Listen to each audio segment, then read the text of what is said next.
Hello, welcome to In Frame. I'm Lazarus Hawk. I'm Jamie Hall. And we are Rising Fire Productions. Welcome to another show. We apologize. This week we were supposed to have Muck Sticky, but he had a performance in Parsons, Tennessee last night and was unable to return in time to be on the show.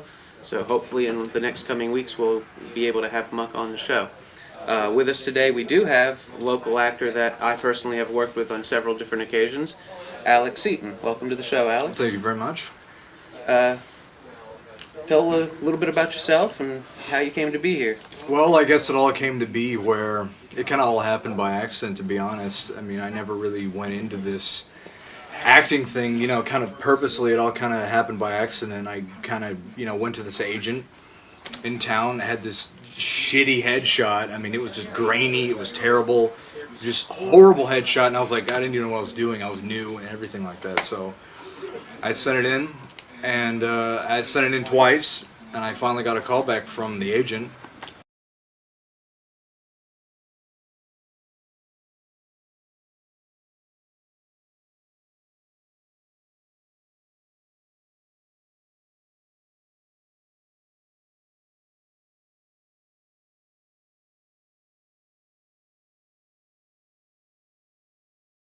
Apologize, as always, still facing technical difficulties as we learn more and more about doing the live broadcasts through the technology that we have available to us today.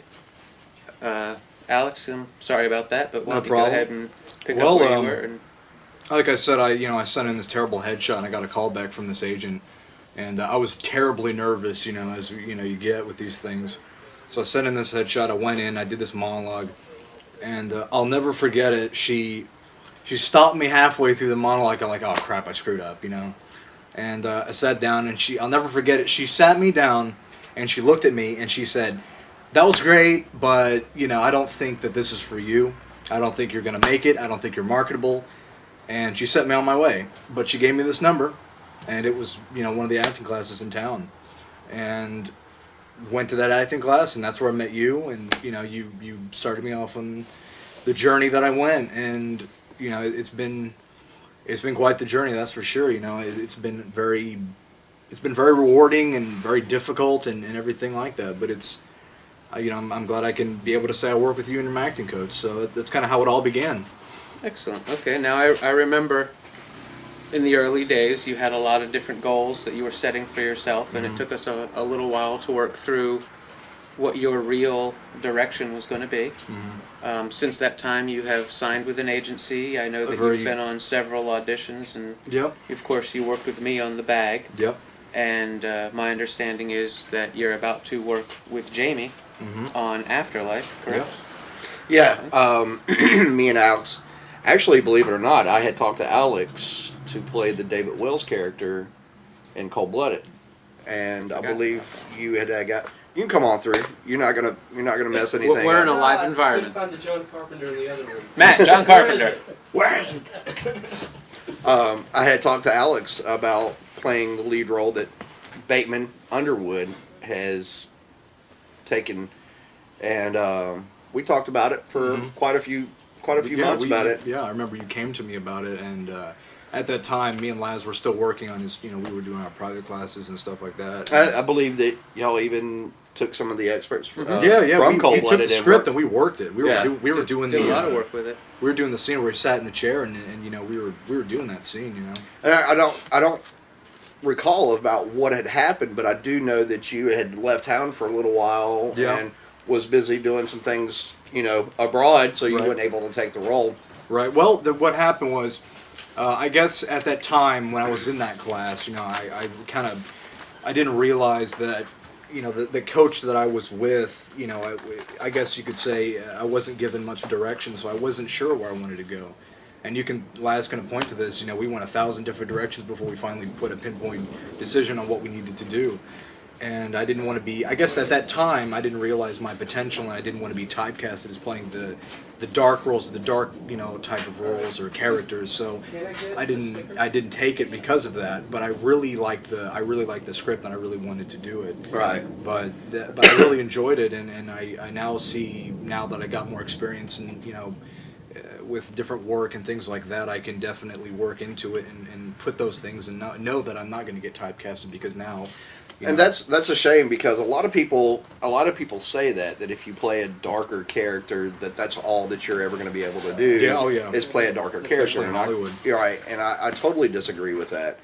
It's just like they say that if you direct nothing but dark films, you can't do a happier film that you're always. It's very easy for people's expectations to get locked in what their experience has given them. Exactly, When I did Morning Ritual, everybody expected that would always be what I did. Mhm.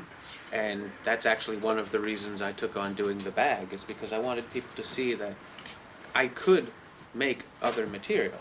Now, The Bag has dark elements, yes, Right. but it's a much lighter film. It's a much more family-friendly film in many of the ways it's shot. And that's the do reason. not show. And that's the reason why and you've kind of helped me in that aspect as well of actually doing Afterlife, going back to it, because I did start shooting it about 2 years ago and left it as a project because I told everybody when I started to do Afterlife that at a point that I was going to stop because Cold Blooded was where it was going to go with, and that was going to be my baby, so to speak. But you've read the script for Afterlife. You've seen Cold Blooded. It's a complete 180. From, It is definitely a 180. From what I've been labeled as with Cold Blooded. Yeah. Now, a lot of people said that they, as you were talking about, a lot of people found, as you were saying about Afterlife, a lot of people found that it was very not Afterlife. I don't remember what film. I think it was Afterlife and Cold Blooded. It was Cold Blooded. People took a lot of offense to that.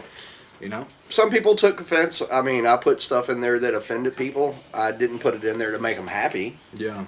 By no means. But with Afterlife, there are. It's still it still has its happiness to it. It is a somewhat of a love story with some dark twist to it. But it's a completely. You've read it. It's a much more sentimental piece, right? Than anything Cold Blooded was. But the thing with Cold Blooded is, yes, there were things in there that might challenge people or offend people possibly, but the way they're handled and the reasons they're there, when you understand what the film is, you understand that they were necessary. Exactly. And the one thing that both Jamie and I have been very hard on the work that we're doing is what we will and will not cut out of a script. Neither one of us wants material there just because we can put it there. There's no reason for that. That is the definition of gratuitous. However, if there is something that needs to be there in order to have the proper emotional effect or visual impact of what it is the story is about, then we're not going to compromise that. We're gonna put the scene there. The best filmmakers in history have done material that have challenged people. Not everybody was comfortable with finding a horse head lying in the bed next to a man in Godfather. Yeah. And there's plenty of other movies that could be cited along the way that have things that people were not comfortable with. So it's more a question of whether the material is there for the right reasons and whether it's necessary. And Cold Blooded, while being a dark, psychological, challenging film, is a strong story. It is a story that makes you have to think about it to really understand what you just saw. Many people don't realize the truth about the David Wales character, and because of that, they don't understand the performance that Bateman gave. It's so hard. It is it's very so hard. hard. Associates him with Todd. It's Todd. Well, to us, it is Todd. But he has since gone to SAG, and then his agent's named. like, there's I think it was there was another Todd Underwood Probably that already is in town. So his actual, that is his real name. It's Todd Bateman Underwood. Right. So at least it wasn't something that the agent goes, oh, I like this. This is you now. One of those micromanaging agents. Yeah. So but it is so hard for. It's alien. It doesn't roll off the tongue properly yet. Yeah, it is. Every time my wife sees it, she thinks it says Batman Underwood. And But going back, people don't understand the performance he gave if they don't really grasp what the story is and find the truth of his character. And so it's psychological, and it's challenging. You pick up Afterlife, and there's a type of darkness to it, but the underlying presence of that film is actually a sentiment. It is, and you know, you have, like you said, you have some of the dark undertones to it, but with that sentiment, that's going back to the original statement that I was having with Alex, is that, you know, we get labeled a lot, you know, for Morning Ritual, for Cold Blooded, for what we're doing with Nature of the Beast, and then, you know, you come out with the bag. I'm going to be coming out, you know, very soon. With Afterlife, and it shows, and I want to show people. And one day I'll make him a Absent Samaritan. Well, yeah, and I'm still upset about that, but it doesn't snow in Memphis. yeah, but I mean, I don't want to always be labeled the person that does nothing but dark, and it does kind of suck that stuff that like that happens. Yeah. So, what are some of the films that we've already said that we're putting you?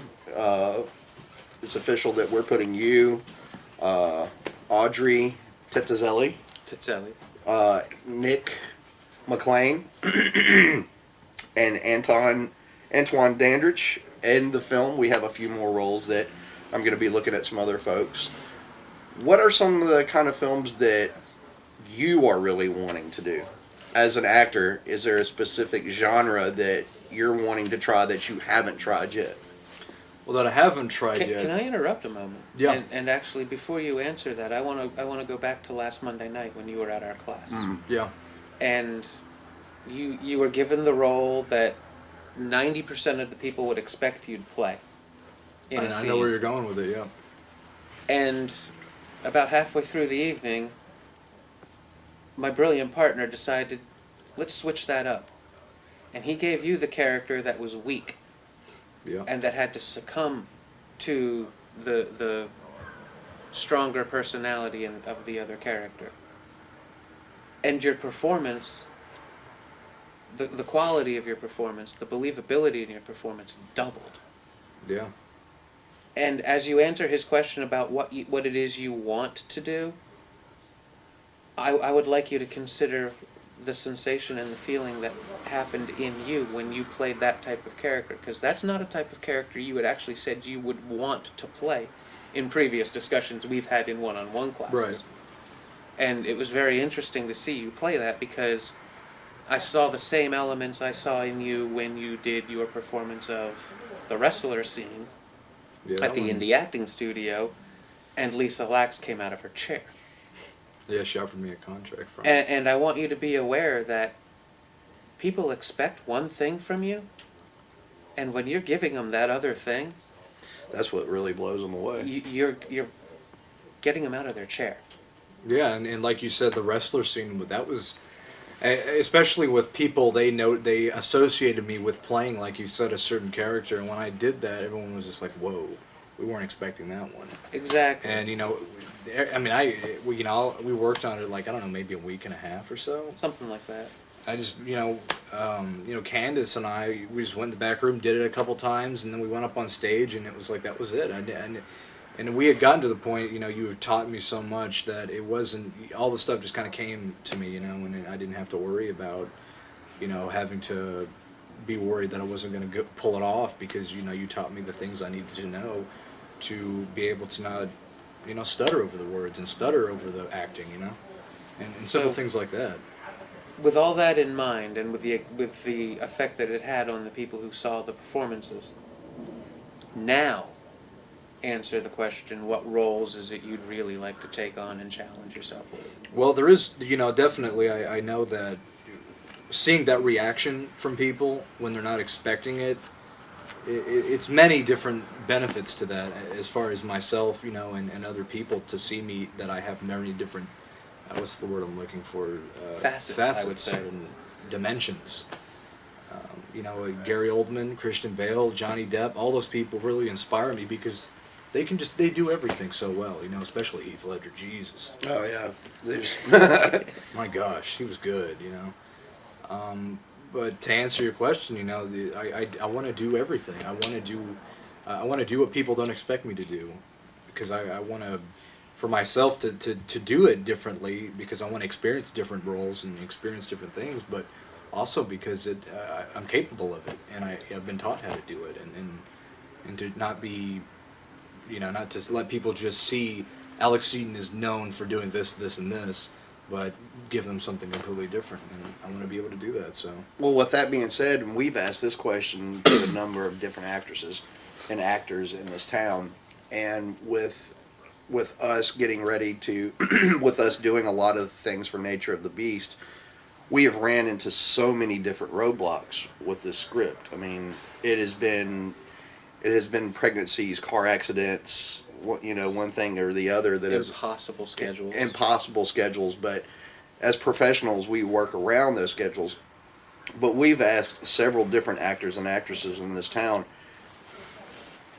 You said that you want to try a multitude of things. What would be one of the things that you wouldn't want to do as an actor? Is there a role that you wouldn't want to take, or a situation inside of the film? You're reading over the script, and you go, "I don't know if I could do that." well, that's one of those kind of things that I guess it's the fine line between being an actor and letting your person out of that situation. And I think everyone has their limit. Everyone does with anything. Well, some of the things that we've noticed, I have a faith background. Todd Underwood really brought it out within Cold Blooded. Todd Underwood is a very Todd Underwood, or Bateman Underwood, I'm sorry, is a very religious person. He had some religious convictions over some of the things that he's done. We've have actors and actresses that won't say certain words or won't do certain things because of the area that we're in. There's a lot of restrictions for actors and actresses in this town, whether it be, to say, goddamn, or to say fuck, or anything like that. And even since, going back to what Lazarus said last time, we don't put things into our scripts that we don't think that deserve to be there. If it calls for a nudity role, we have seen so many things within this town that are people in that, no, I can't do that. Oh yeah, They go, whoa, red flag goes up. Right. Hear the word nudity in movies. And we respect that. Absolutely. We do understand there are a number of different reasons, and many of them very legitimate reasons why people might not be comfortable in situations like that. And one of our goals is to make sure that we don't put anyone into a situation where they are uncomfortable. Yeah. Because that is not a professional way to run a film. On the flip side, like he said, if that's what the role requires, then we have to find an actor or an actress that is willing to go to that line, because you don't want to compromise ultimately what you want that film to be. Now, are there going to be things you put in a film that other people might not get why they're there? Absolutely. Nature of the Beast specifically has a scene in it that has made many people question what the heck was wrong with me. My mouth drew up when I read it. And I admit openly that when I wrote it on paper, I had to put the pen down and walk away from my desk and ask myself what the hell was wrong with me. Yeah. But there was a very real reason behind that scene. And, if anybody ever wanted to question me on it privately, not on camera necessarily, I would be more than willing to have the discussion of why. And it does involve having a certain education into ancient culture and ancient belief structures and what different rites and rituals different cultures had and what they believed about those rites and rituals. When doing a script about vampires, for me, you're not doing the film justice if you don't do your research into the legends. Well, with any film, as an actor, you want to research certain aspects of your character. Absolutely. You want to, we were having a conversation. This is the first time I believe that you've been to Black Lodge. Yeah. And he was like, this is awesome. This is, it's so awesome, but it's also so overwhelming. You don't know where to start. Yeah.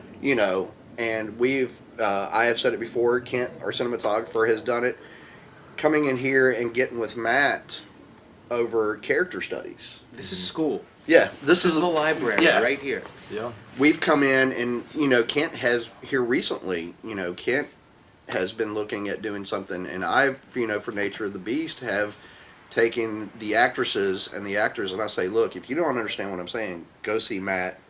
Tell him what I'm telling you, and he will. He's the professor. You Yeah, know? he is. He very much is. He's one of the first people on my list of names that I take a project to before I give it public screening. Because I know I will get an honest critique from top to bottom. He will comment on the quality or obvious lack of pre-production. He will comment on the camera shots. He will comment on lighting, sound design, the acting performances, the editing. There is not anything he is not capable of equating to something he has seen in film history. And there are not many movies in this room he can't tell you a good percentage of what it is, why it is, who made it, and some sort of background story on it probably. It really is an actor's education, a filmmaker's education, a fan of films education and library to simply come in here and study. You have directors broken down by who they are. David Lynch, all of his films here. John Carpenter in the other room. David Cronenberg right here. John Waters behind me, I believe. Terry Gilliam over here. If that's not enough, he's got foreign directors in the next room. From sitting here, I can see Fritz Lang. I can see Werner Herzog. I can see Lars von Trier. Ingmar Bergman, one of the greatest filmmakers ever. You can come in and you can watch their entire body of work. You can watch it chronologically and see how they grew and changed as filmmakers, how they reflected the times in which they were making their film, how the acting style changed, how the acting greats became who they are. This is the best possible place for anyone who wants to be a part of film on any level, from watching it to writing it to acting in it to directing one. This is the place to come and really understand the craft. And it is the only place in Memphis anything like that. And to my knowledge, this is a one-of-a-kind building in any city. I've never found another place like this. I was just talking with Jamie outside the ironicness of there's like Palmer building, like a The Palmer Brothers building next door. and then this is Cooper Street, you know, and then this is Black Lodge, and it's all. We've actually very covered ironic. that a couple of times. There are numerous coincidences Yeah, that tie into David the Lynch's theme of Twin Black Peaks. Lodge, and the store's And, named Black Lodge. You know, Black Lodge being the building, the mythic building from the mythology of the show. The coincidence of then ending up on Cooper Street, which of course is Agent Cooper. Palmer Brothers across the street, which is the family name of Leland Palmer, Laura Palmer, the victim in the series. And there are a number of other things throughout the You're history good. of Don't the worry show, about it. or the history of the building here in 13 plus Yeah. years, that are odd and funny coincidences that tie in like that. Yeah. So back to, I think we got off tangent a little We were bit. talking about We always do. Yeah. We're going to go ahead and take a cutaway anyway. We're going to take a look at the Bag trailer, the film that I worked on with Alex in Tupelo. a year ago now, almost. Yeah, it was a year ago. Yeah, Just about a year It ago. was a year ago. Wow, almost a year ago Long time now. ago. Maybe not. And of course, we're having more technical difficulties. Is it not there? It didn't import it. It didn't import it? All right, well, let's go ahead and jump over to Cold-Blooded. And I apologize, we don't have the Bag trailer right now. It's fine. Either way, what do you have? You can put it on the computer. Oh. Live on the air, I'm asking you, what the hell do you have there? While you're looking, I wanted to show Cold-Blooded in the Bag because coming up in Tupelo, we're going to be having a screening, and Jamie, why don't you go ahead and give us all the details since we're going to be kind of leading it with about that Cold-Blooded. one. Yeah, April 11th in Tupelo. The address escapes from me right now. Malco Theater. It is the Malco Theater 10 in Tupelo. April 11th, we are having a red carpet premiere of Cold-Blooded and The Bag. Bateman Underwood has went above and beyond himself with this and taken Well, it I to like the him for that. taking it to the Tupelo Film Alliance, and we have talked to numerous of people in Tupelo. So we will be premiering it. It will be a red carpet event, followed by an after party, and it starts at 7 o'clock. Admission's $5. So if anybody would like to go, let me know, and we could try to make arrangements and have a big caravan go all the way to Tupelo for the premiere of Cold Blooded and The Bag in Tupelo, Mississippi. Whole deal. And for cast and crew, I just want to let you know that, this is the first official announcement. We will be getting with you privately, personal messaging, texting, whatever it takes, to give you the details, invite you to come along, etc., etc. We're going to go ahead and take a cutaway now. We're going to look at Sam Bear's I Filmed Your Death. Sam, of course, was a guest of ours recently, another odd tie to the Twin Peaks thing, because he had Michael Horse, who played I saw Deputy about Hawk. that. And he got, some in guy his from the film. Monkeys. Exactly. That's crazy. So we're going to take a look at the trailer for his film. I don't think this is the final trailer yet. I haven't spoken to Sam since he's been on the show, but briefly, so hopefully we'll have a final cut soon. But I Filmed Your Death, Sam Bear. Dig! I said dig!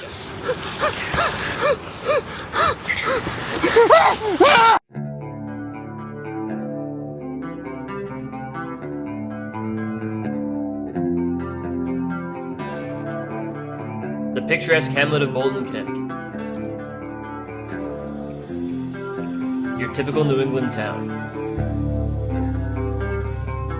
However, under its beauty is a tragic history.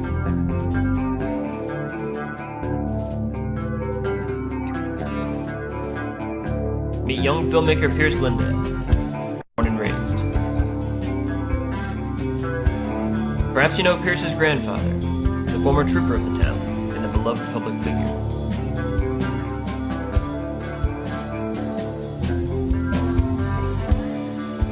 Pierce's friends have just helped him make a movie, and it premieres tonight. Not everyone is happy about it. This could be the best night of Pierce's life, had he only known. I filmed your death.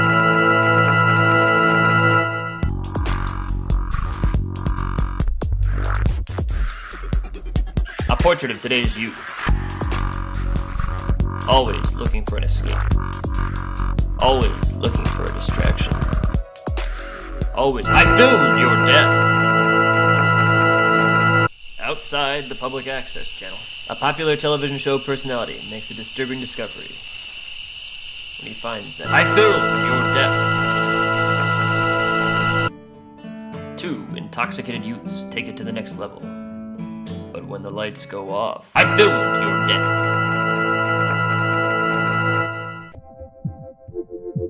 All of these deaths plus yours, I filmed your death.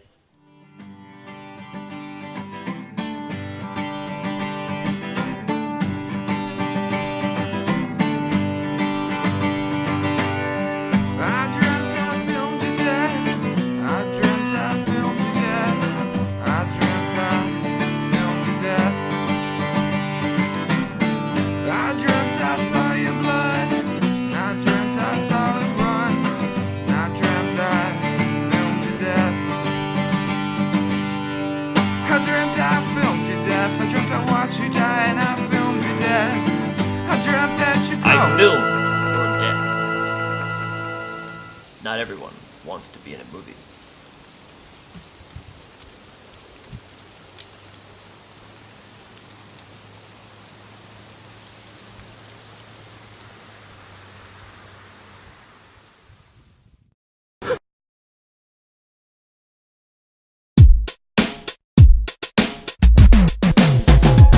I wanna hear a groove that moves my feet, so turn the music on.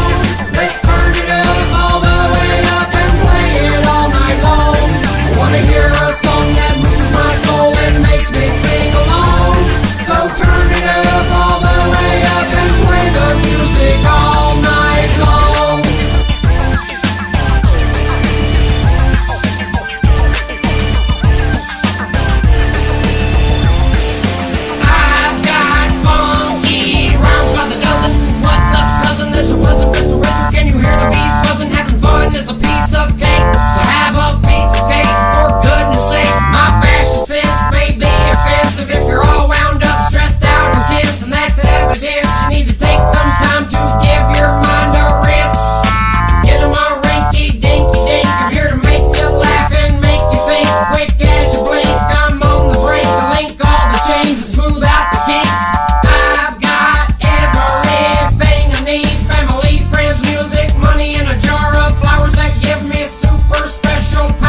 All right, welcome back to the show. Alex will be joining us in just a moment. I'm back.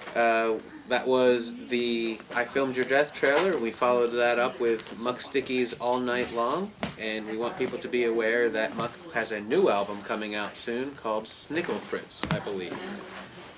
Again, I don't want to be quoted too harshly on that. I haven't spoken to Muck since about a week ago, and again, hopefully he will be with us maybe in 2 weeks. Next week we, of course, have Christian Walker. Yes, sir. And I believe his partner is coming as well. I'm not positive on that. Going back to Alex over here, another person that we kind of all have in common, more you and Jamie than myself, I haven't personally met or spoken to her yet, was Molly Benson. And I believe that Molly Benson, yep. I believe that she had some words for you at one point that Yeah. were rather encouraging. Well- kind of the opposite of what you had heard the first time you'd gone to an agent. Well, let me tell you the story really quick about Molly, because I like Molly because she has this personality like a drill sergeant from hell. I love that. She because does. She's from LA. She's an acting coach. She lives in Hollywood. You would Well, expect I that. know she, I believe just recently, at this point, did or is about to do basically a you know more. Molly every year has a what she calls an acting boot camp, Boot camp, okay. where she brings actors and actresses. She likes to do certain numbers, like 10, and she takes them out to this place, and they dress up in military fatigues. And Yeah. She runs them through these drills, and she, It's like going to Navy SEAL training. yeah, you it know? does. I mean, she gives them, she'll hang their flag. Like one of them would be like the Marines, or one of them would be like the SEALs, or whatever. And she works you. And a lot of people that I have not talked to anybody directly from it, except for Bateman. Right. I do believe that he's getting ready to go to it. Yep, he is. I sent him. I talked to him about a week ago, and he said he's going to go. I talked to Molly, and he said that he was going to be there. And from what he has said and what I've read from some of the other people that have actually done it, they thoroughly enjoy it. She works the hell out of you.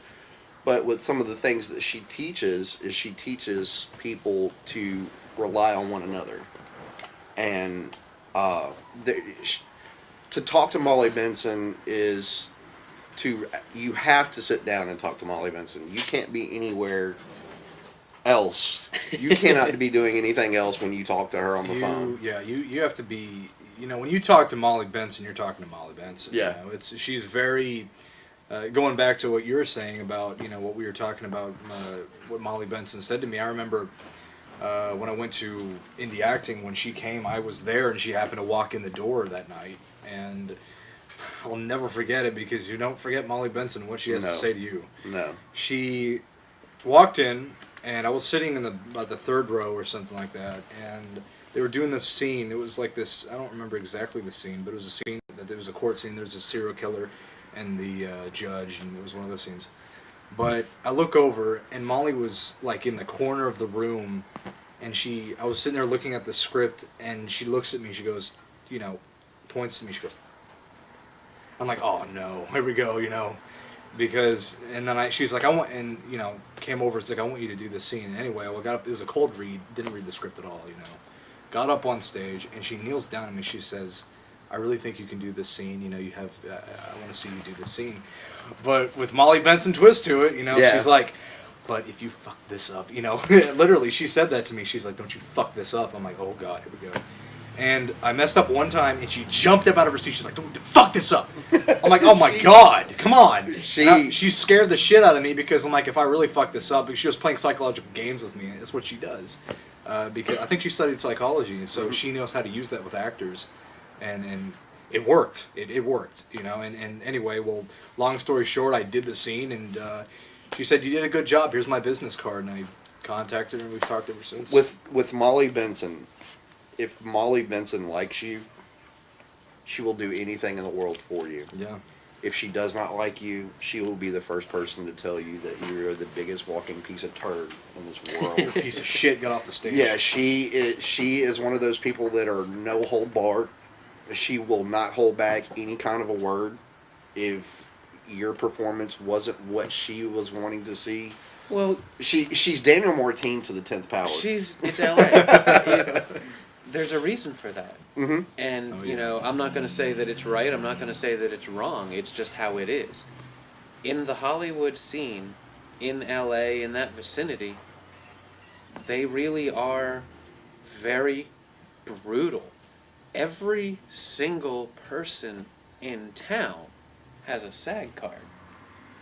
Every waiter, every ditch digger, every guy on a set, whether he's behind the scenes or not, every one of them has a SAG card. Yeah, the guy that delivers your pizza at 2 o'clock in the morning is probably an actor. Just going back to Twin Peaks as a perfect example, since it came up earlier. The character of Bob, the killer character, that actor, Frank, he was a lighting guy. He got caught in a scene accidentally, and he tried to hide behind the end of the bed so he'd stay out of the shot. David Lynch saw it, had an immediate brilliant idea to keep it and use it. The question was, does Frank have a card? Absolutely, of course. He's a lighting guy. Yes, he has an actor's card. Everybody in LA is an actor, or wants to be an actor. Oh yeah. So, no matter who you are, there's 100,000 competitors for the same job right there. And So you have to be prepared. And, you know, you heard us talk about this in class a little bit last Monday. If you want an acting class in LA, you audition. you don't just find an acting class and go in, pay for your class, sit down and go to class. You go in, you audition for the class. If you are accepted, you then prepay for the class. You then show up on or before time to be there, Usually before. or that door is locked and Yeah. you don't get in, and it doesn't matter that you paid. Mm-hmm. Many people in LA have two jobs. One to pay for everything they need to live, and another to pay for the acting classes and acting moves they want to make, and agents they need to have, and headshots they need And made all the actors every out there, other month. They're either living in their cars or living on the beach just so they can be an actor. And you know, it's crazy. You know, it is there's brutal out there. I read somewhere that the ratio of actors to people who aren't in the industry is like 10 to 100. So every 10 person that's not in the industry, there's 100 actors. So that's like 500. It's like 300,000 actors with it, and there's more than that. Now, you know. Memphis has been fortunate in the past decade more than people realize on the acting front. Oh, definitely. We have had a few actors who have gone out there. Claire Grant. Mm-hmm. She has gone out there. Now, I can't attest to what actual work she's done that's high She did profile. walk the line. But she's now married to Seth Green. Yeah. Jennifer Goodwin Mm-hmm. now is on NBC, I think it is. And I might be wrong, probably am. But it's on Once Upon a Time. Yep. And I believe, I'm about to embarrass somebody a little bit, but I think her cousin's sitting in the back of the building back here. Joe Goodwin. How are you, Joe? I'm fine. How are y'all? I'm doing well. Excellent. If and when you speak to your cousin, tell her I said congratulations and all of that. I will. I often forget that you guys are cousins. Yeah, we're proud of her. You should be. She's done well for herself. Definitely. Joe is another local talent that doesn't do nearly as much work as he should. I've worked with him in the past and strongly encourage him to get out there more. But of course, like everybody in Memphis, we have to have day jobs and we have life responsibilities, so it's very difficult. But in LA, most of the people out there are there living for this dream. And a lot of actors aren't prepared for that kind of thing, and that is why Molly Benson has that kind of a class. You have to be able to endure that kind of training, that kind of treatment, just to put up with the regimen that you have to put yourself through to succeed as an actor. And then now, a lot of people in this town, especially when Molly comes to town and does guest appearances like she has at Indie Acting before, a lot of people are not prepared for what they're paying for. They're not prepared of seeing what Molly is fisting to throw at them. Oh, they're not ready. They're, Either they're not ready or they're about to be not ready. you yeah, know? I mean, I can the same one that you were at. I was at because I had been in the classes the night before, talking to some people, and Molly walked up to me. I didn't even know who she was at the time. Walked up to me and she said, "Are you coming to my class?" And I'm like, "I'm a director. I'm not an actor." She said, "I don't give a damn who you are. You're coming to my class tomorrow." I was like, "Okay." God, I And love how she does yeah, that. and you know, she called me up. She calls me at least once a month Yeah, yeah. And she called me up a couple weeks ago and was talking to me, and I was at work, and I was like, "Hey, Molly, I've got to no, hang on, you're going to listen to what I got to say." When you talk to Molly Benson, you have to stop everything that you're doing and listen to her. She has a lot of people don't understand Molly, but if you sit down and listen to Molly, she makes a lot of sense. Oh yeah, she knows what she's talking about. And she really does. If acting is what you want to do, like truly, truly what you want to do, and you want to go out to LA and you want to be, you know, on the big networks and on the big screen for the big studios, then, you know, people like Molly Benson are a necessity. And, you know, even locally we have a few people that I've recommended. You know, I personally think that actors in this town don't have enough money to pay for a lot of things. So certain people might be a little bit pricey, but we have some solid coaches in this town. I don't know if Ron Gephardt is doing teaching at the moment, but he's one of Memphis's leading stage actors. Fantastic man. Very talented teacher. Corey Parker is, in my book, a little pricey, but he has the experience, he has the talent, and he can teach you something. Daniel Martine has a group class on Wednesday night, Master Acting. And, you know, he's been in the industry for over 30 years. From Broadway stage to ballet company to major motion picture to Miami Vice. I mean, he's done television, he's done screen, he's done stage. He knows what it takes to be an actor and to get through it in the industry. And he might come off a little gruff, but if you pay attention to what Daniel, I've been to one of his classes. He will make you a better actor. He will. I mean, that's some of the issues that I have with some of the acting in Memphis, is that when somebody that has the professionalism like a Molly Benson or a Daniel Martine, these people have been in the industry for years, especially Daniel.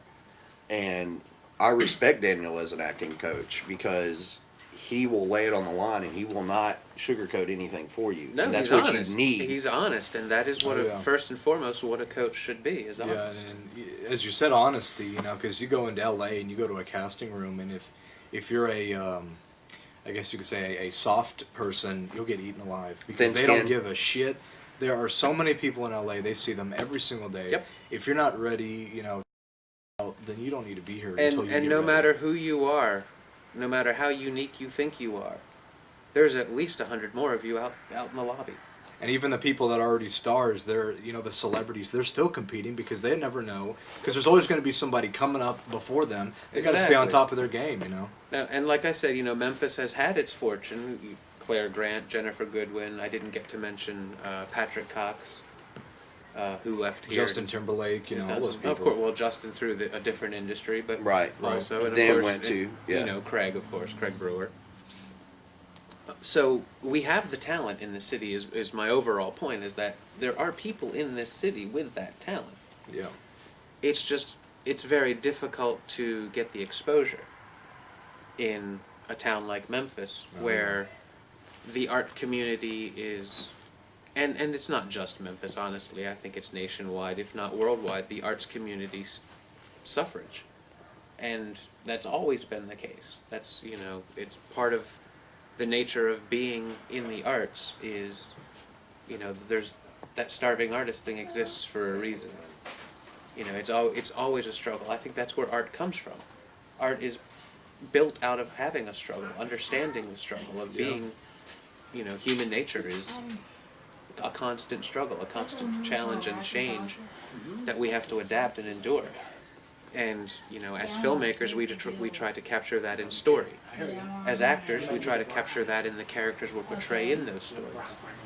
So I think it all relates, and it comes back to nurturing the talent, whether that's locally or outside of your region. And you know, you've gotten yourself out as far as Atlanta, I believe now. Atlanta, Virginia, Nashville. I get, you know, it's gone far. You know, my agent's been really great to me, you know, and I'm, you know, I was talking with Jamie and I talked with you. I never knew that, you know, I thank TJ Cates mainly because he's the one who got me in the agency. So I thank TJ. Thank you for TJ Cates does have a fantastic way of just making things happen. He's a wonderful person. He's kind of a wizard in weird ways. He is. He Yeah, is. you know, it's everybody. And Some of I, it. I have to say that I want to stop for a minute and wish TJ luck. TJ is running for mayor in Olive Branch. I saw that. I I saw forgot that. about that. So I wish him luck on his endeavor of becoming a political power. But TJ is an awesome supporter of ours. Every time Always has been. Every time I've ever talked to TJ, Yeah. he's like, "I love you guys. I think you guys are doing one of the best things in the world." And TJ, of course, helped us with the bag. Did Yes, you he get was a a chance producer to on meet it. him on that set, or I didn't meet him on the set. No. I couldn't remember? But he was a where pro- we filmed was his building. Oh, that's right. Yeah, I was He- there. he yeah, dedicated, Yeah. His meat company. The meat company. Yeah, yeah. He's since sold that. Uh-huh. But at the time, he owned that little building, and he allowed Jason Perry and myself and our cast and crew to come in there, no charge. You know, whatever we needed. He came in, he opened it up, or had somebody come in and open it up, held it open for us as long as we needed it, shut it down when we were done. he's actually TJ. I have talked to him about Afterlife, and he plans on trying to get us some help without some of the locations and some of the other things for Afterlife. So TJ's a great person. He is not a part of DS Entertainment anymore. Not anymore. No. Not anymore. He did help a lot of the local talent. Crystal Johnson went to him. I knew you were with him for a while, for a little bit. As far as what? As an agent. He's the one that signed you, isn't he? Yeah, I asked him. We were talking about it. I was looking for an agent. I said I think it's time for me to get an agent. This last year, I signed with my agency, and I shot him an email. I was like, hey TJ, I heard you're joined with an agency. I was wondering, is there room for the roster? Can I audition? And he was like, okay, here's the contract.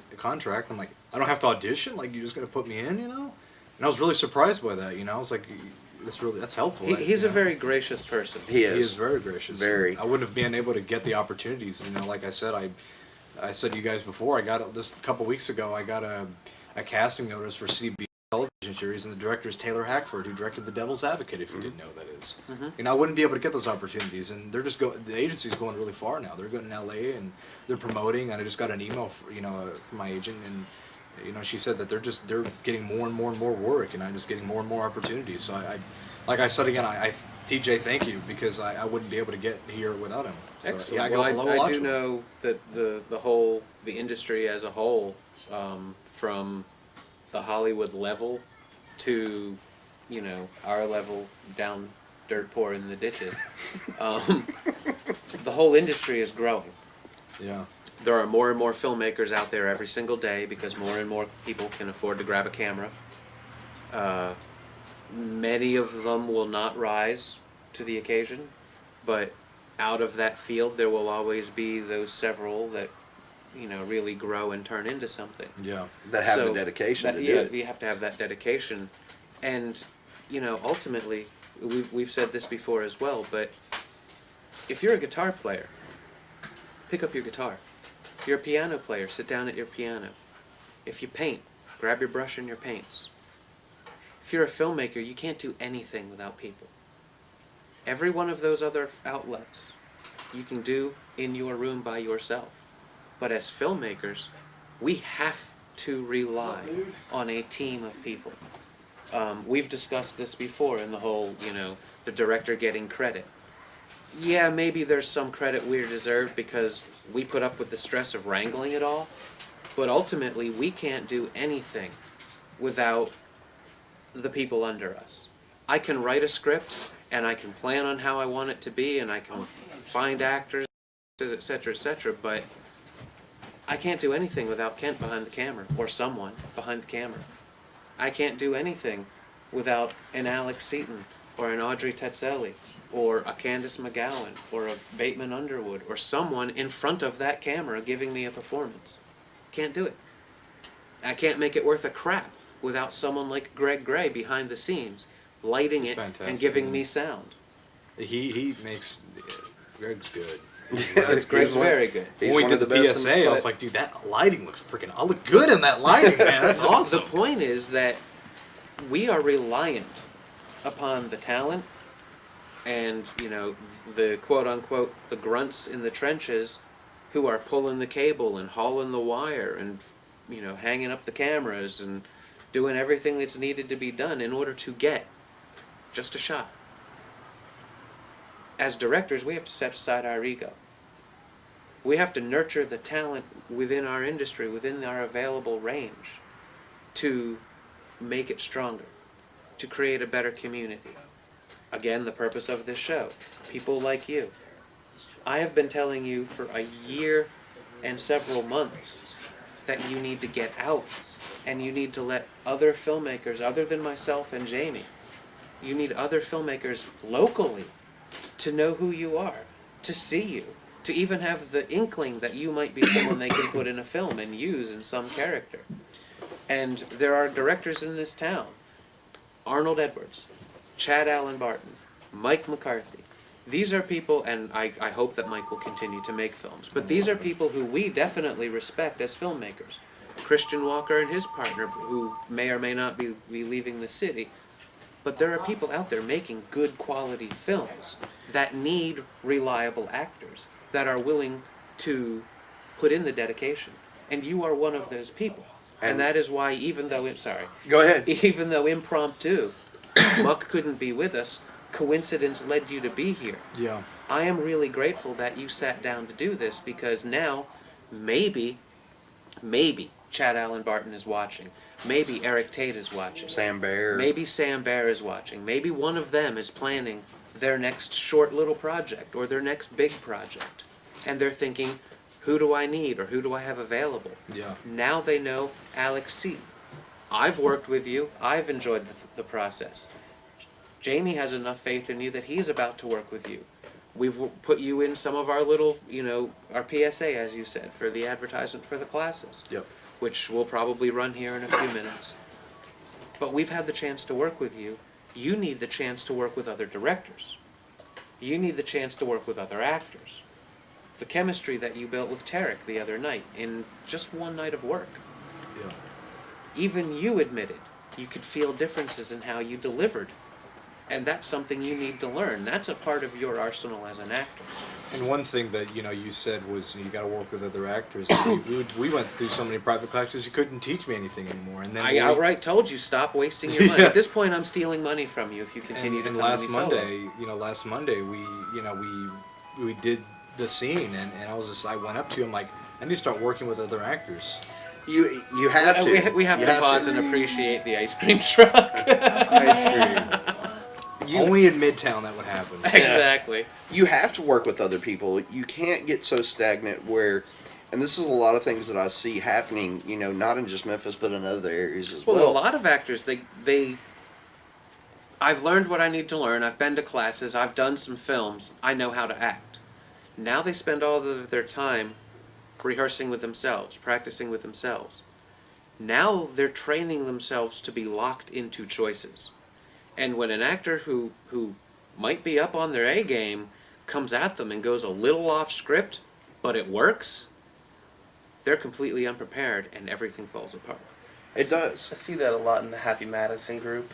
It's always the same guys recycling, just like the same characters, just in a new story.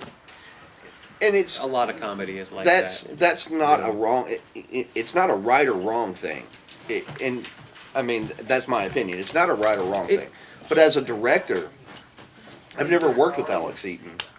I've never worked with Audrey. I've worked with Audrey on different aspects of things. I've worked with several other different people, but as a director, I want to work with as many actors and actresses that I can. I don't want to work with the same people because they're all going to know this is what Jamie wants. Mm-hmm. This is what Lazarus wants.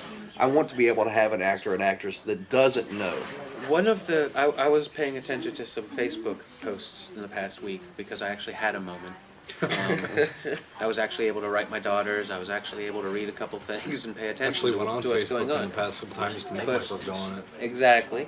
But I noticed that there was I don't want to give anybody's identity away specifically, even though it was a public forum, but there was a mother of a young actress in town who I read this, yeah. raised the point, and I believe, I don't know if it was her direct comment or if it was one of the responses, which is one of the reasons I don't want to quote. But there was the comment that everybody, the filmmakers in town tend to work with the same people, only, repetitiously. And there is a certain truth to that. And there is an upside and a downside to it. As a director, the upside, you do get to establish a certain communication with an actor or an actress, and it becomes fluid. And you'll get what you want out of a certain actor or an actress because you've worked with them before, so you know what they're capable of. Right. The leading thing for me is the reason I go back to Audrey a lot is because when she says yes, she means yes. She will show up. She will do the work. She will be on that set. She will be there until we're done, and she will give what she's supposed to give. And she will always try to do better than she did the last time. So I reward that because Audrey has been very supportive of us. Yes. So I reward that. However, the downside is that there are other actors and actresses in town that aren't given a break because now too many of the directors have gotten locked into choices because I know I'll get what I want from the actors I've worked with. There are precedences for both sides. There are famous directors that have done their best to never work with the same actor twice. There are famous directors that have used the same actor in everything they've done. David Lynch has used, until Jack Nance died, everything from Eraserhead on through, including Twin Peaks, the television show. Jack Nance was in everything. Jack Nance was he Agent Cooper? No, Jack Nance was Pete, Pete, I don't remember. the guy that went fishing. I just watched the show. I mean the movie. They actually, I don't think he was in that. That might be one of the few exceptions, now that I think about it. I'd have to go back and watch again. You caught me on that. But by and large, Stumped the buoy. if you name a film, you can find Jack Nance in it, if it's one of Lynch's. Kyle MacLachlan's in several of the things Lynch has done. Dune, Twin Peaks. He was Agent Cooper. He was Agent Yeah. Cooper. So there are precedents set for both. But as directors in town, we need to give new actors and actresses opportunities, even if it's a bit role to just break them in. We need to give the new talent an opportunity so they don't become discouraged. Because at some point, one of the things, and I'm pretty sure every actor, every filmmaker in town has experienced this, when you do find a good actor, they move out of town. Yeah. Very few people stay in town if this is, if they're truly pursuing something, they have to leave Memphis because the industry at large doesn't come here. There's independent all day, but there is no industry backed in town because the Tennessee incentives suck. And that was one thing that I was talking to you about, and I was talking with Jamie about, was that if I want to make sure that I do come back, and I will. If I do get a big part, I want to come back and I want to give the opportunity to people that deserve it. I don't want to be one of these actors who go off to LA and they say, "Good luck, goodbye. You earn your right to."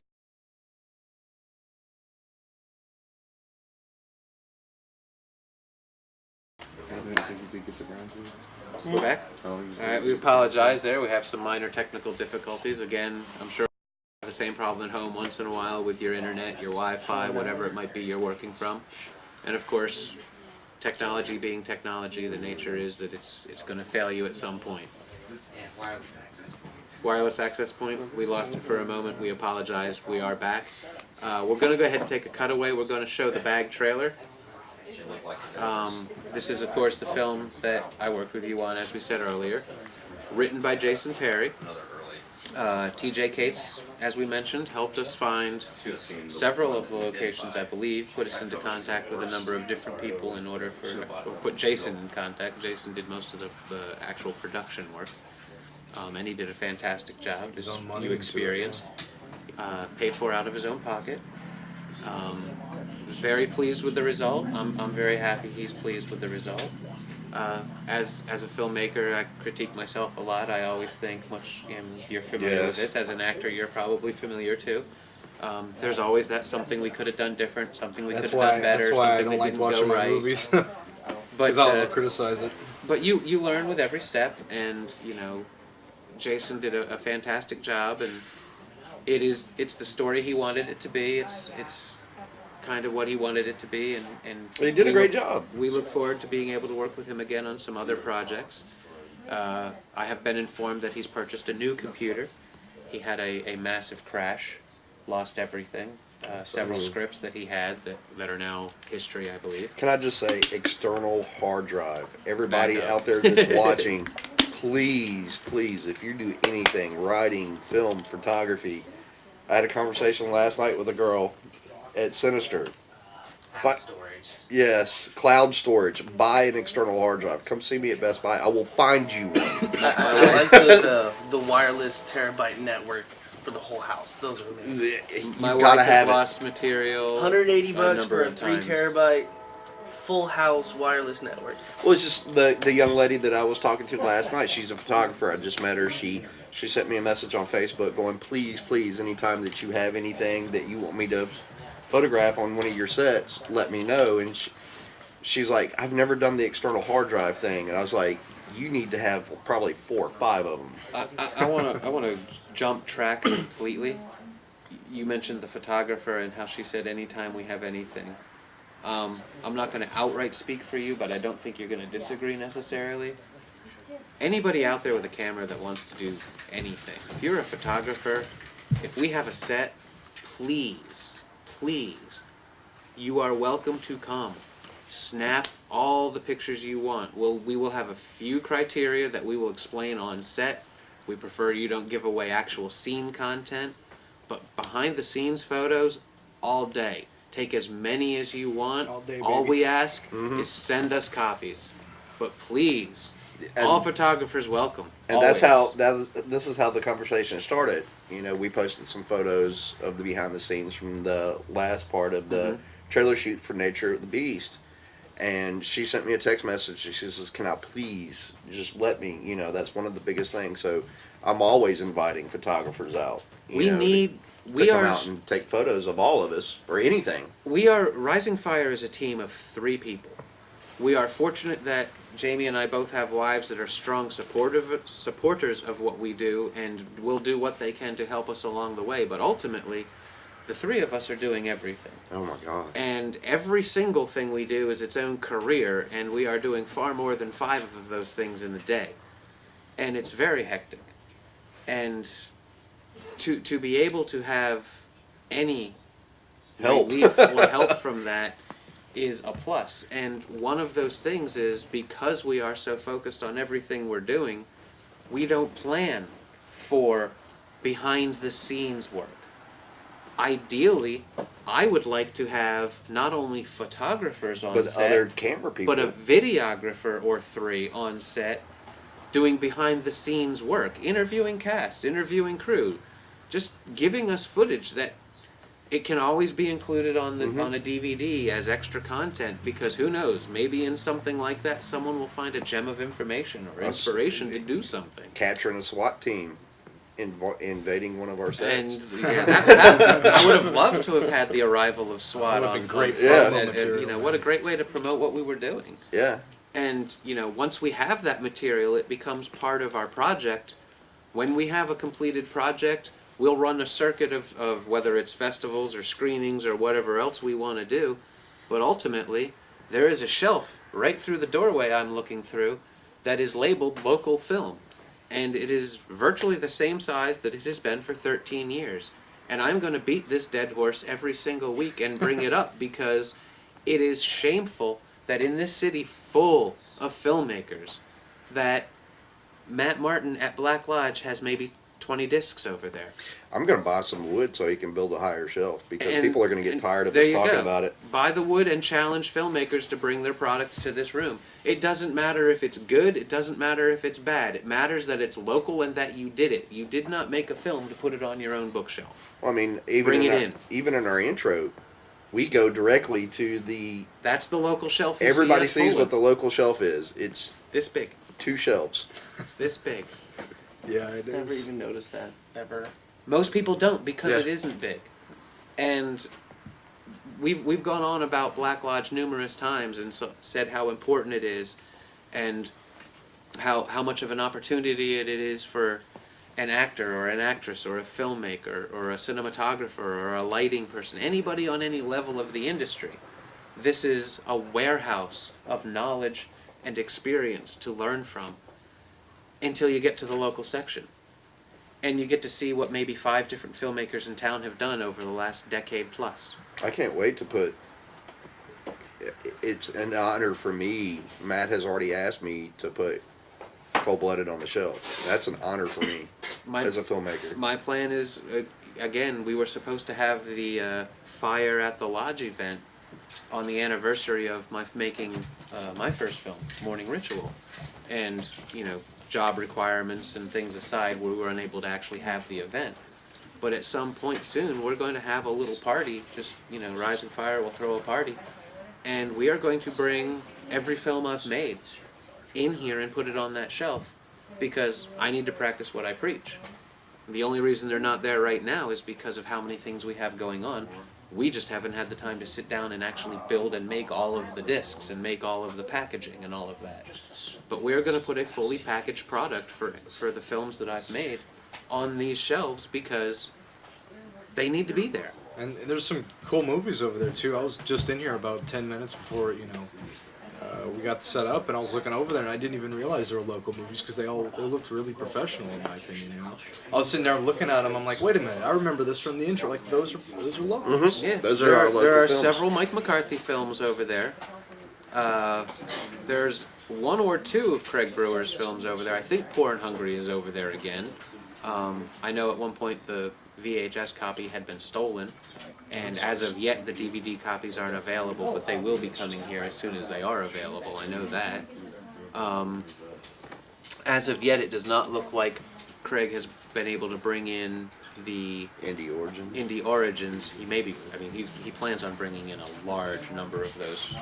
He's donating that to Lodge. Indie Origins, for if you don't know, is a product that Craig Brewer created in a lightning speed. It was like I want to say a 3-week production, and again, don't quote me, but I know it was a very short period of time in which he gathered some of the short films by filmmakers that he respected or was inspired by in one way or another, and he collected those into a block of film and does an interview with each of the filmmakers, covers the Lodge a little bit, actually opens up with Black Lodge and what it is and the reason it is here. And again, an emphasis as to why we're here doing this show from Lodge is kind of an answer to that. But he plans on bringing that and donating it, and I think the deal is that if you come in and you rent a movie, you can get a copy of that for free to take home and watch as well. I think. Do you have those queued up, Ken? We ready to go? We're gonna take a break. Maybe. Cross fingers. We should be taking a break. We're going to watch the Bag trailer, and we'll be back with you in a moment.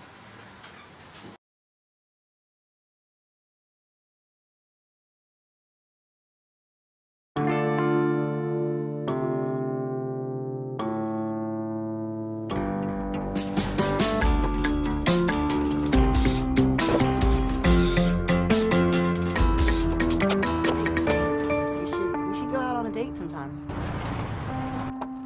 Hey, Christine, want to ride? Bye, Dad.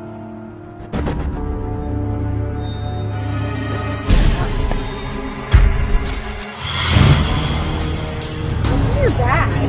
Is that blood?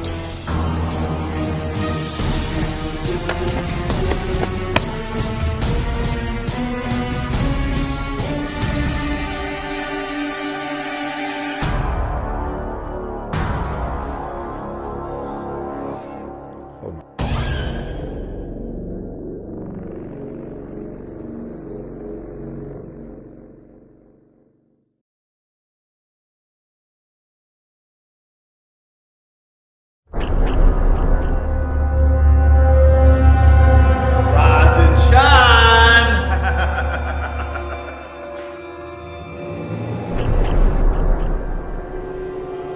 You don't want to use your tongue? Let's remove it. That's it! Your tongue's mine!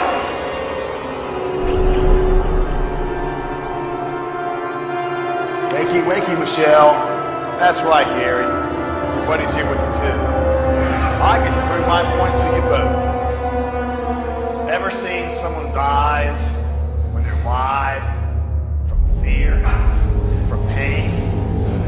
You're evil. What do you know about evil?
I was raised deep in the backwoods, hunting fish, yeah, was my childhood. Trees grow tall and the water flows. Things go on here, nobody knows, yeah. I was made a self-made man. My great-granddaddy, where it all began. Way out here, say we're the king. Let me tell you about a few things. My bow, my shotgun, my 45, my tractor, my camel, and my four-wheel drive, my dirt, my land, my tin roof house, my God and my family and my pride in the South. Those that still don't understand. I'm a country man. Say we're crazy, others say we're bold. There's a lot more story than left untold. Blood, sweat, and scar, my family's name.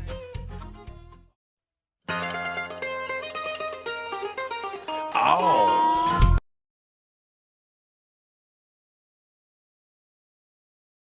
Blooded, which will be screening in Tupelo at the Tupelo Malco 10 at Tupelo Commons. The actual street address escapes me, but I want to say it's like 3308 or something. And that will be April 11th, 7 p.m. 7 in p.m. Tupelo. And it'll be a red carpet premiere.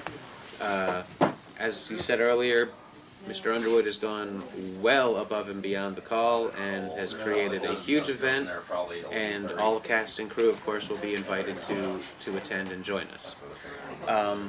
After that, we saw the trailer for Muck Sticky's Muscadine Wine, a recently, I don't know if he said completed or if it was a test, was a completed screening? It is completed. Okay, the screening he had recently was a completed, but he also indicated to me that there was more to come. Yes. So I don't know if that means sequel or if this is an ongoing thing. Unfortunately, I was unable to make the screening that he held. So again, I feel bad that he wasn't here today because I was looking forward to talking about that a little bit, just because I have always been fascinated by Muck, and even more so fascinated by how so many people seem to confuse Muck Sticky and me. Yeah. Because I constantly have people coming up and saying, "You're Muck Sticky, right?" And I'm his taller brother. we couldn't be more different. I mean, there's similarities. We have long hair and we're white, but yeah. I wear black. He wears every color. Wears hot dog pants. So Yeah. we couldn't be more different. And my experience is that in every way I love Muck, but I don't quite get how we're mistaken for each other. We got way off track when we were talking about Molly Benson and the regiment she puts actors through and things like that. Talked a little bit about your experience finding an agent, and how that's led you around. We discussed the fact that you want to keep it local, even though by necessity, at my recommendation or at least my support, you looked outside of the market and have now reached Virginia, Atlanta, I know Nashville, New Orleans and Nashville. Louisiana. So New York. you've put yourself out there. Yeah. And I'm glad that you mentioned that you want to keep your eye here and keep your feet here as well. This is where I guess you could say this is my I'll never forget where I came from type of deal. You know, that's Excellent. That's why I was saying about, you know, if I get a big part, I'm gonna make sure I'm not gonna forget where I came from, and that was a big thing I because think these are the, you know, you and Jamie and Kent and all those people were the kind of people that brought me up to where I am at this point. I think that's an important thing to remember. Always remember home roots. You know, Oh, yeah. Craig Brewer taught me that by example. He's always, you know, with every step forward he's made, he's then turned around and reached back into Memphis and done something like the aforementioned Indie Origins, $5 cover.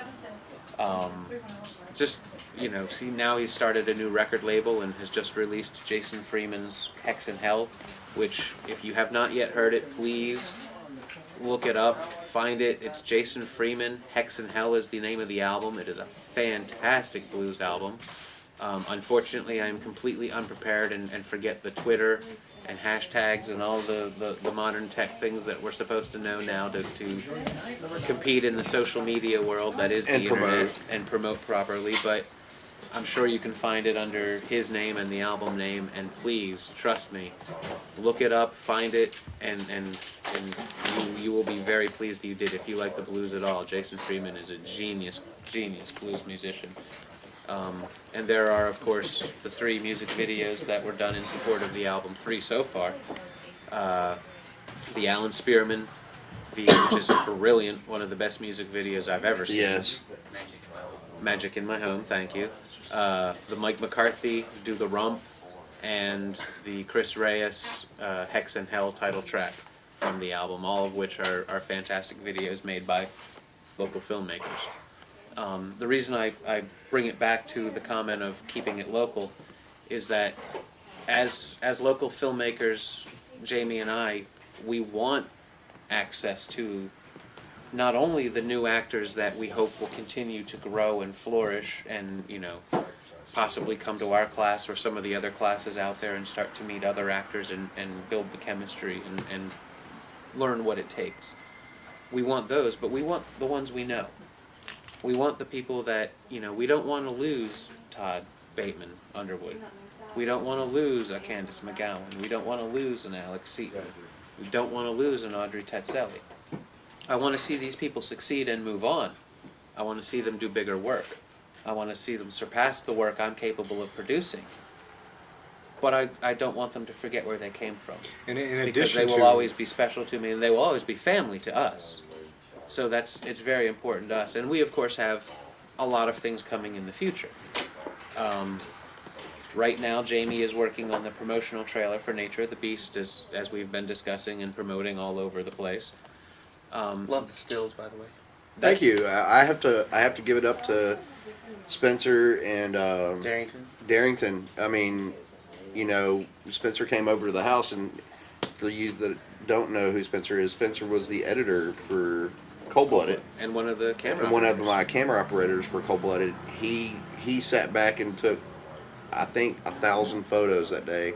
And then Darrington came in and he just started snapping away. So I have to say thank you to those guys because they came out and absolutely and supported us and have been for a long time. So thanks for the acknowledgement. Thank you. Yeah, the seals look cool. Yes, they do, and they are good. Yes. And that's, again, we encourage photographers to come out and, you know, practice your craft. Take all the shots you want. Just give us copies and allow us the freedom to use it for promotions, and we will give you the same as long as you're not using any of the material that we specifically request not be shot or used publicly. Right. But short of that, come out and do your thing, and that goes for some videographers too. If you want to come out and you just got a new camera and you're not real experienced with it, come on out and practice. Shoot some behind the scenes stuff. We don't have to use it, but we might. Yeah. And it at least gets you out there using your camera because in this town, the only answer is to do it. It doesn't matter if there's money. Do it. Just go out, take your camera, and shoot something. It's the best thing Craig Brewer ever said to me, and I didn't act on it anywhere nearly as strongly as I should, and it delayed my advances a number of years probably, and that's my cross to bear. I shot myself in the foot there. But please, if you got a camera, bring it out, shoot, give us material. And it helps us. I mean, like you said, we've been promoting Nature of the Beast like crazy, but that helps us promote. You know, that we're doing the trailer, but it's promoting that we're moving forward with the project. It also helps, you know, if it's a photographer bringing a camera, it helps them get practice. If it's a videographer bringing a camera, it helps them get their practice. If it's another director who hasn't really had the chance to get to know people, and he's just starting out, and he got a camera because he's probably going to have to shoot it himself. Now he's on a set where he's meeting a cinematographer, or two. He's on a set where he's meeting actors and actresses. And all of a sudden, he can start to see the possibilities. Because I'll be honest with you, the reason I make film today is an afternoon I spent with Craig Brewer shooting the scene for Poor and Hungry behind the P&H Cafe. It made me realize, holy crap, I can do this. At my level, this is something I can accomplish now because technology was available to do it. And all it takes is finding the people to do it with. And as I've told you, Alex, for a year plus, you got to get out and network. You've got to meet the actors. You've got to meet the filmmakers. You've got to find out what projects people have going on. And, you know, whether that's through Facebook or email or the mixers that they have monthly or bi-monthly or tri-monthly, depending on who it is that's having it. Go to the Fuel Film events. Go to the Memphis Rehearsal Complex events. Go to the indie acting studios when they have auditions, and I should shoot myself in the head for not saying so at the top of the show. Josh Mason of Mason Films is doing a Legend of Zelda fan film and a Star Wars fan film, who I got the name, but it escapes me. I think it's a Darkness Falls or something similar to that. Isn't it like a Star Wars? A Coming Darkness, which is a Star Wars fan film that I desperately would love to play a Sith or even a Jedi if it could be a Sith. Hell, if you got the costume, I'll do Darth Vader. I don't even have to have my pretty. for Darth Vader too. Yeah. I don't have to have my pretty face on camera. I would love to do something 6'2", Star Wars because right? we all grew up on Star Wars. I'm a huge Star Wars fanatic. Yes.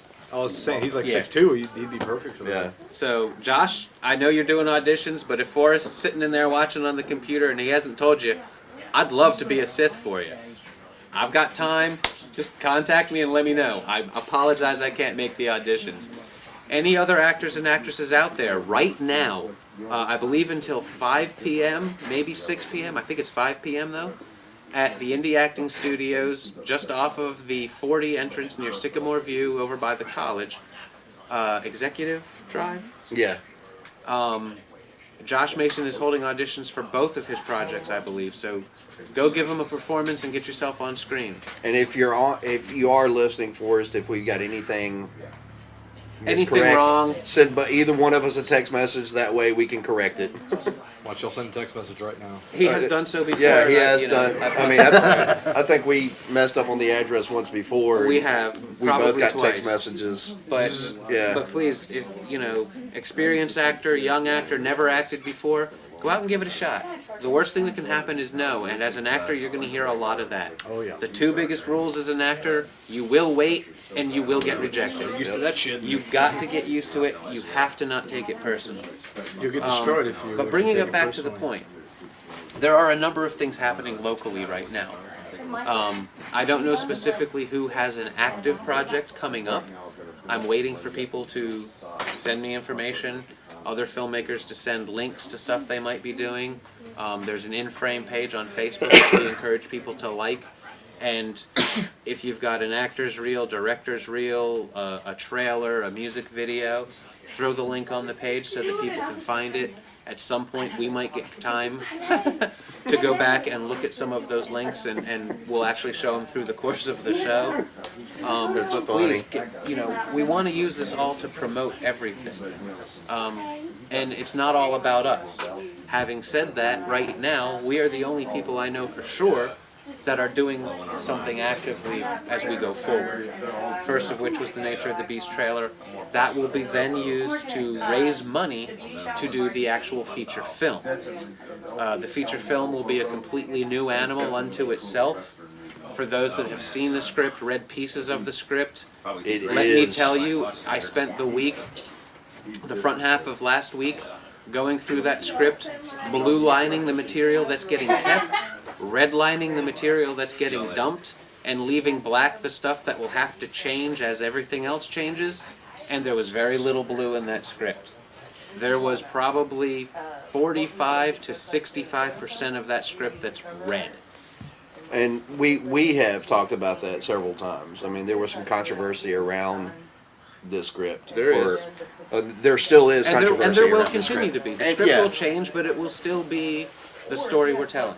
There's been a lot of controversy, about Nature of the Beast, and we have sat down and we have talked about it numerous of times about what we're wanting to change and everything. So there are going to be some changes made to it, good changes made to it, some changes that I was very reluctant to let go of, and there were some changes that I would not let go of. And I agreed with I think 95% of the choices. Yeah. And I think the other 5% was just a case of proper perspective for both of us to decide what of that 5% where we didn't agree, where did we each need to compromise. Right. For me, it was just, it's hard to think of this film as becoming a Rising Fire project in one way, because when I wrote it, it was written specifically to be sold to a very specific market. And it's not a market I really wanted to be a part of, but somebody encouraged me financially to do so. So I wrote what they wanted. The things we will do. But when the rights return in May to us officially, to have the right to do whatever we want with it, which I basically have anyway, but this puts it free and clear of all Writers Guild stuff. I realized that Jamie had the right sensibility to tell this kind of a story. Then I reread the script and realized that he's a better filmmaker than that script is. So I've gone through, I've made all of the changes that he had recommended, that he wanted, the additional ones that I felt really had to be changed or could be changed to make it stronger, and it has been sent off to my brother, who is the primary writer on it, to redraft everything and give us a stronger story and a better script. But it will still be dark. It will. I wasn't going to lose that element out of it, and I have to say, I've been in contact with many and numerous of people, and we have gotten some notoriety for some I wouldn't say A-listers, but from some. We do know we're not using C. Thomas Howell. Yes, I'm sorry, Mr. I had been in contact with C. Thomas Howell about being in this film. You just can't afford him. Yeah, I can't afford him, but I have been talking to. I don't know. Should I say? I don't know. I don't know if we should say much of anything. I have been talking to a few people. So we have a few people there. There's a couple of actresses that are already interested in it. I haven't heard back from one of them yet, but we've been in contact for the last couple of weeks. So there's some things about Nature of the Beast, even with the changes not being out there yet, that some people are still liking, some people hate it. But there are still a lot of elements that people will shy away from. Yeah. But ultimately, what it comes down to is telling a strong story and making sure that the material in the script is there to tell the story. Yeah. And that is the only reason that it is there. And we've sat down over lengthy conversations and talked about, what I agreed with, what I disagreed with, and, vice versa. Yeah. We've had those conversations, and I, for some of the things that we did take out, was like nails on a chalkboard. I just didn't want to do it, but I compromised, and that's what being a team is all about. We compromise on a lot of things that we want to do. I think by going at it as a team, also, we end up with a stronger project. Mm-hmm. It's, do you build a house on one brick or do you build a house on many bricks? Absolutely. You know, you A want strong a strong foundation. foundation. So coming at it, having the ability to look at it from multiple perspectives, seeing the weaknesses that the other one might miss, finding the strengths that the other one might not see, I think it will lend to a stronger story. And I think with the outline I gave my brother, the breakdown I did for him with the blue and the reds and all of that, I think that we are going to have a story that people will understand the strengths too. Oh yeah. In addition to that, and right now, the only date solid, we are going to be shooting March 4th. March 4th, we are doing the church scene, and I am proud to announce that the great, and a man that I have a lot of respect for in this town, is Dorv Armour. Another strong supporter of many of us yes, local filmmakers. I love Dorv Armour. If you're watching, Dorv, thank you so much for being the support that you are. And I do know, and it was a great surprise, that this morning I was talking to Dorv, and he says that he watches us all the time on In Frame. So I'd like to. I'm very happy to hear. As you said, Dorv's one of those people in town that we have immense respect for. Absolutely. And has been such a massive supporter of local cinema for at least 4 years that I'm aware of. I met Dorv 3 or 4 years ago. He was putting together a showcase at Malco, and he had heard about me and wanted to know if I had anything I could contribute. And of course, I gave him Morning Ritual. And you know, he saw in that a product that was at a level he hadn't been used to in town, and immediately he had just brilliant questions and a strong connection with him. And I've worked with him since. He appears at the tail end of Words of a Father, with his brilliant "What would John Wayne do" move at the end of that. We always look back, and you know, just that alone, having Dorv on a set, he teaches you things, whether he means to or not. And I love Dorv for that. And so my hat's off to you, Dorv, for watching. Thank you very much, sir. I didn't know Dorv until last year. TJ Cates put on the Cowpen Film Festival, and TJ contacted me about putting the trailer for Cold Blooded in it, and I met Dorv because that was a partnership that they had done for that. And I met Dorv, and Dorv had seen the trailer, and he's like, "This is phenomenal, you know, can't wait to see the real thing, you know, the finished project." And every time I see Dorv, it's a joy to sit there and talk to him, and he doesn't know that he does it, but he teaches you in a conversation. He really does. He really does. And another thing I like a lot about Dorv is he understands that he's playing a part. And he doesn't have hang-ups that, and I don't want to word it so harshly. I don't mean to call it hang-ups, because I respect the people that are, you know, their religious convictions are their religious convictions, and it's not my place to disrespect that on we don't judge. And you know, more power to them for having that conviction and being able to stick to it. I actually admire that on a level. But Dorv is one of those people, you know, we sat him down at a picnic bench and said, "Dorv, I need you to pretend to roll a joint." And he immediately just grabbed a cigarette paper and I don't know if we had tobacco or if he just grabbed grass off the ground. But he broke a cigarette. He broke the filter off a cigarette. And he just sat there doing what he was doing, and he made it so natural. It wasn't like this forced thing where he made a big deal about it. He just sat there delivering his lines while doing his thing. Helen Bowman. He hands it to Helen Bowman, and Helen Bowman takes it. And Helen Bowman's, you know, an older woman. She's a church-going lady. She's one of the sweetest people you could ever meet. A very talented actress. She took that thing out of his hand and just kept on going in the scene. We called cut. She actually looked at me. She goes, "I don't know how to hold this. How do you smoke these things? Am I doing this right?" But the fact that they were able to set aside those convictions, like we were discussing earlier, and Dorv is one of those people.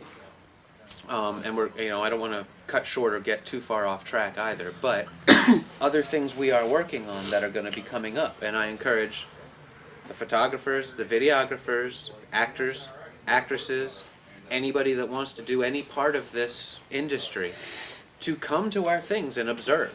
Yeah. You know, if we can use you, we'll use you. If we can't, all we ask is just don't get in the way. But you are welcome to sit there and learn if you can learn. That's what we're there for.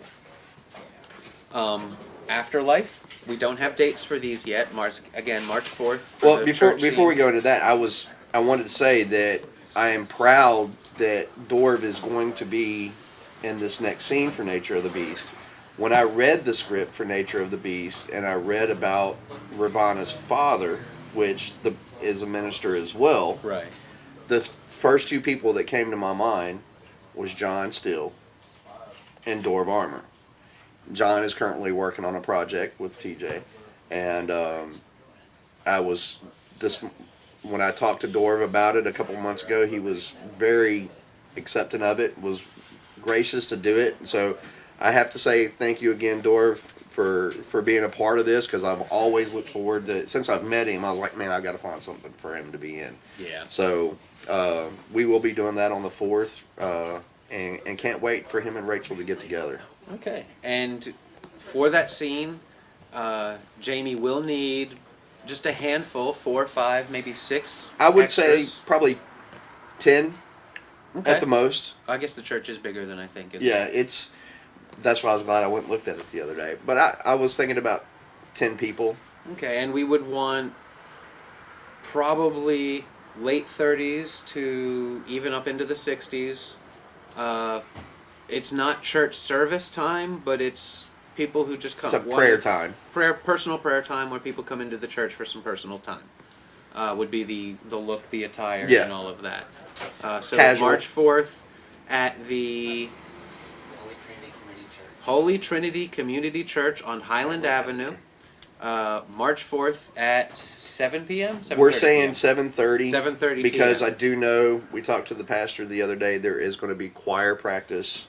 So we have to Okay. wait for choir practice. So Okay. we'll be there a little bit early trying to get everything ready, but I would say about 7:30 we would like to start seeing people come in, getting seated, and let me getting everybody placed around to where I need them to be. But we do need a mixture of ladies and gentlemen. I wouldn't even mind a couple of teenage girls and boys to be there as well. Okay. This is not going to be anything harsh or, that is going to be a rated R thing. So, well, I've Gotta have your disclaimer. I have to have my Something like that. disclaimer, but I've been attached to so much. There's been so much attached to this script, the controversy around this script and everything, that I don't want people to think that I'm, what we're doing is a bad thing. So it is going to be G-rated. So come one, come all, have fun with us. Someone might swear. It might be PG. Yeah. Anyway, That's straight edge. You forget it. in addition to the Nature of the Beast trailer, which will then again be used to try and raise money to create an actual feature film where we will be looking at possibly putting some name actors in it. Yes. Jamie is also working on a short film called Afterlife, which is kind of a departure for him. It'll be a lighter, more sentimental film, as we discussed earlier. And already cast in that are Nick McClane, Audrey Tetzelli, the one and only Alex Eaton, Antoine Dandridge. I still have a couple of roles left. I know that I will be making a cameo in my own film for this one. We still have a couple more roles. I need possibly 2 more female roles. They're short, small parts, but they're it's needed. Okay. I do need a couple. For a scene as well. So if anybody's interested, please send me an email. Film Warrior. You might want to think of John and Melissa. They need to be a younger couple. Oh, okay. Yeah. Send me an email at filmwarrior@risingfire.com. That's FYRE.com. Watch the Rising Fire Facebook page, of yes. course. And, like you said, if you're interested, send him some information. There will be announcements made pretty soon, and keep your eyes open on the Facebook page as well. Absolutely. In addition to Afterlife, I am apparently not going to be doing Hymn of Absent Samaritans, since we will not likely have the proper winter weather that I would like for it. But I am working on the fan film project still, based on a comic book called Grimjack that I had grown up on. And we're going to be needing a lot of extras for that. a particular note to anybody out there that might be into the whole cosplay and comic book convention stuff. I've got my Deadpool costume in the car at all times. There you go. For people who do a lot of that type of stuff, especially the steampunk crowd and the original costume design materials, we'll be actually looking for a lot of you to come out and do some stand-in work. Absolutely. This is an unusual, more of a science fiction, fantasy-based storyline. So we will want to have a very specific kind of look. So we'll be inviting a lot of that out. So shine up your copper, get your best brass pieces going, and bling on. throw on a costume and come on out when that's probably going to be April, early May. We have to have it submitted. When is the submission? Late May? Mid-May. Yeah. Mid-May, so we do need some editing time. So probably the last week of April, first week of May is the tentative right now on that. It's Mid-South. Coming up in the summer, many of you know that I was working on a feature film called Happy Hour, and everything kind of fell silent on that. I want to let you know that I am still working on that. I did not raise the money I intended to raise. The money that did get raised, most of that got spent on clerical materials, making copies of the script, promotional posters, things like that. However, I feel that because a number of you may have donated $5, $25, $100, whatever it was, that you deserve to see work moving forward. So come this summer, I'm going to start filming some of the smaller scenes that can be done without concern of continuity.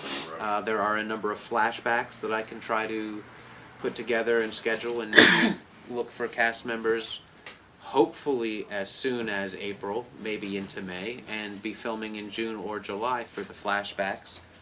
And I'm hoping to do Emily's sequences, which should be a 3 or 4 day shoot.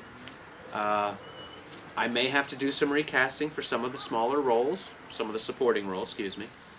I'm still in the process of figuring out all of that. If you are watching and you are someone that was attached to this project, I will be doing my best to contact you in the near future.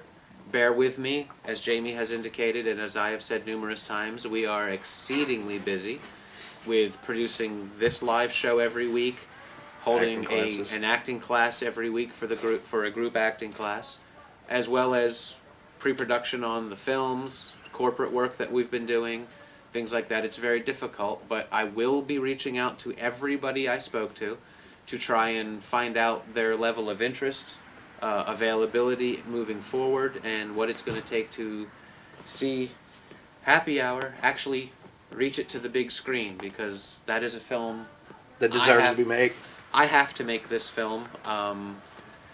Whether it's good, whether it's bad, at this point I almost don't care. It's clogging the drain. Yeah. And I need to move past it. It's been with me for a decade plus. Whether, it started out as 3 short films that I started to see correlations in the stories, and I created a weave out of that. Soon the tapestry started to unfold, and Kent can tell you that just as a feature film alone, I spent almost 3 years writing and rewriting scenes and removing scenes and replacing scenes and reorganizing scenes, because my goal with this film is to create something that I feel at least is kind of unique in the way it tells its story. The closest I can come is things like Tarantino's Pulp Fiction, or all of a sudden the director escapes me, Alejandro, the guy that did 21 Grams. Oh, I know you. I can't. He had a film. Name. He had a film whose name also escapes me now, and of course Matt has stepped out. My library. Right behind you. You have Alejandro right behind you. Do I? Yeah. No, that's Alejandro Jodorowsky. This is a different Alejandro. But anyway, these films are all broken up, juxtaposed, out of time. You'll see yesterday before you see tomorrow, and then you'll see tomorrow before you see last week, and then it's they're all over the place with the way they break it up. And this story does that over the course of a weekend, with the 6 different lives that are the key points jumping all over the place. I know we're about winding down now. We got about 10 minutes left. I'd like to go ahead and close out the show here. We're going to end it out. Well, do we have the happy hour trailer? While Kent looks to see if we have the happy hour trailer, I'd like to end with that and maybe another Muck Sticky video. I think we have another one of his videos queued as well. Alex, I want to thank you for kind of filling in. It was very impromptu. You did an excellent job. Give us any of the information that you might have that you want people to, directors or anybody in town that might be looking for somebody. Give your information out. Well, you can reach me at my Facebook that I opened, reopened. Finally, after it's been a couple years now. A year and a half. Oh. You can reach me at Alex Seaton. That's Seaton. My profile picture is of Leon the Professional. If you don't know what the film is, it's basically oh, Jean Reno, Leon. Yes. Yeah, I love him. Luc Besson. Yep. You'll be able to find it if you can look up Jamie and it'll be on my friends list. But it's a picture of a girl and then what was the actor's name?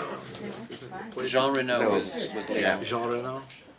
Well, it's a picture of a guy and a girl. They're holding a gun. You can find a profile picture, but as far as that, you can add me there. And if you need me for work, you can just look up DS Entertainment. You can contact my agent, and I can give you the email information for that. So other than that, that's all I have. Go ahead and give the email. I don't know the email exactly. You don't know? I don't know the email exactly. Well, we'll get it. It's out like 6 there. different emails. So. I also would like to. I don't know if they're on camera or not, but I'd like to give a small acknowledgement. We had a couple gentlemen sit in just show us some support. They heard about the show, they were curious, they wanted to come out and see what it was all about. They're gentlemen that we've met at Sinister. I met you at Sinister the first time. The first time. I came out to you guys' little cold read for Nature of the Beast. Yeah, we met. You had more hair then. Yeah. Actually, this is 3 days old now.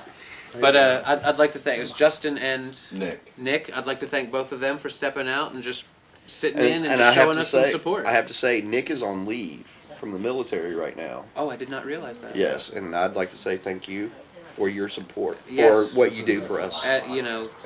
You're just one man, but for all of the men out there, my brother served in the U.S. Army for 10 years as a military police officer and a CID agent.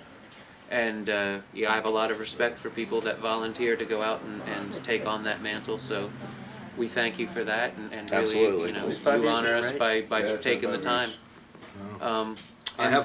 For shameless promotion, tell everybody in the service about the show. Get them spread out there. Get us worldwide. Oh, trust me, I'm going to. God bless you. Again, Justin, Nick, thank you both for coming in and showing us support. I have my agent email now. Agent email. My agent email.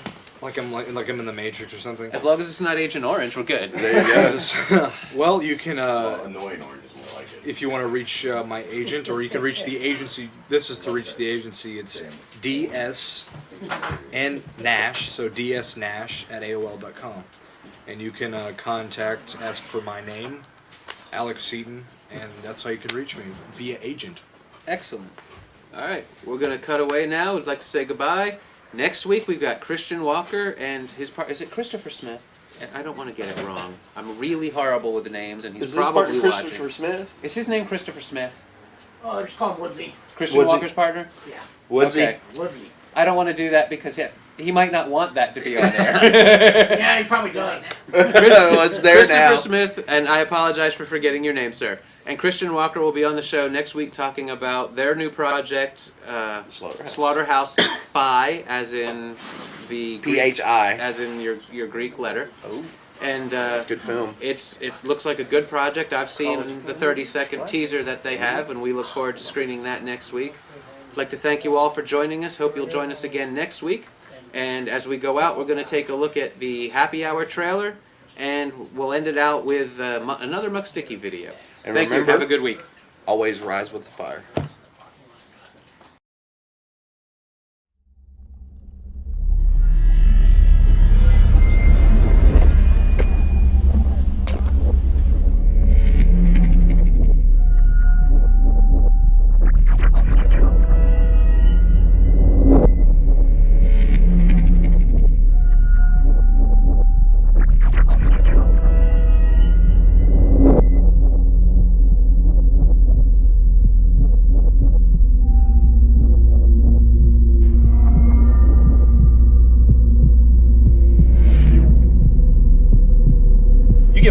to have sex with beautiful women. You're not pregnant, are you? You're terminated. Here's how we gonna do this. I want the divorce. But I'm not gonna fire you, little lady.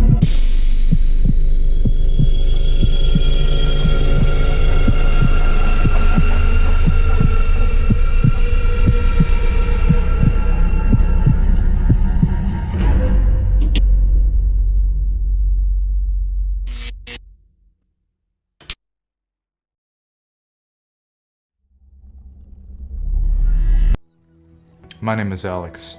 I wanted to be an actor, but then I got involved in the wrong crowd, the wrong people, made bad choices. I became a bad actor. But then I noticed Rising Fire Productions, and they made me the actor I am today. Since then, I've been able to get auditions and book roles. Thank you, Rising Fire. If you see the signs of bad acting in yourself or someone you love, please don't wait until it is too late. Call Rising Fire for help today.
Chance